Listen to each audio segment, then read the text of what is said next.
What's up? Hold on. Let me flip that around. That's why it didn't look all right. It was backwards. Good morning, guys. It's Wednesday, and this is Good Starts.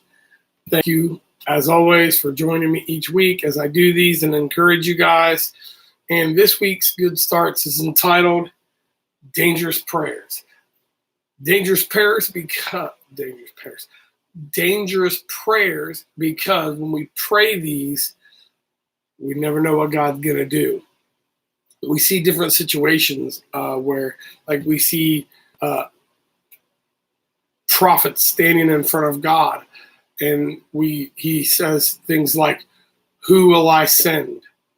And the prophet says, "Send me." That's a dangerous prayer, because then you're basically telling God, "Hey, I'm willing to do whatever it is you're asking me to do." And the dangerous prayer that we are going to talk about this morning on Good Starts is Psalms 139, verses 23 and 24. And this is a very dangerous prayer. And it says, "Search me, O God, and know my heart. Try me and know my anxieties, and see if there is any wicked way in me, and lead me in the way everlasting." We see in the New Testament, some of the writers in the New Testament talk about this idea of being holy because God is holy. Now, make no mistake, we are going to mess up. We are going to make mistakes, and we are going to have situations where we don't meet up with what God has called us to do. And God is gracious, and God is loving, and God is forgiving, and He picks us back up, and He says, "Okay, now let's try this again." But in the same sense, we strive.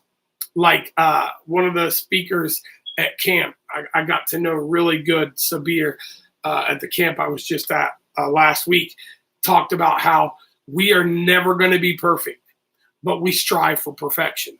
We are never going to be holy, but we strive for holiness. And that's what this prayer is saying, is saying, "Oh God, I know that you know everything. Search me and know my heart, and try me and know my anxieties." That word "try me" is a dangerous prayer, because you're basically saying, "Lord, burn the infirmities out of me. Try me.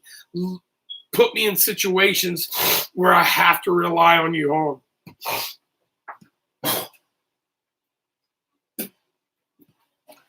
It's like a purifying, basically. And then know my anxieties. God knows what we're fearful of. God knows what we worry about. God knows what is going to stretch us and push us to our limits. And then he says, "Lord, if there be any wicked way in me, lead me in the way of everlasting." He's saying, look, if there's a wicked way in me that is stopping me from doing the things you're calling me to do, please, Lord, search that out. Bring it up. Because what happens is God don't snap his fingers like Thanos and make everything go away. What he says is, "I see this wicked thing in you. I'm going to bring it up.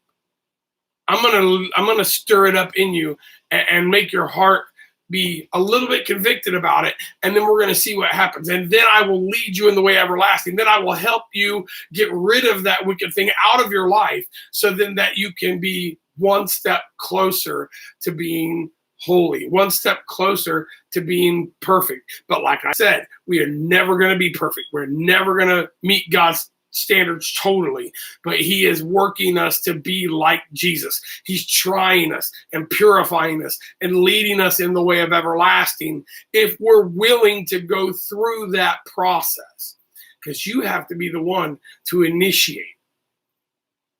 God initiated the relationship when He sent His Son to die for us, but then we have to say, "Lord, search me, know my heart, try me, know my anxieties, and see if there is any wicked way in me, and lead me in the way everlasting."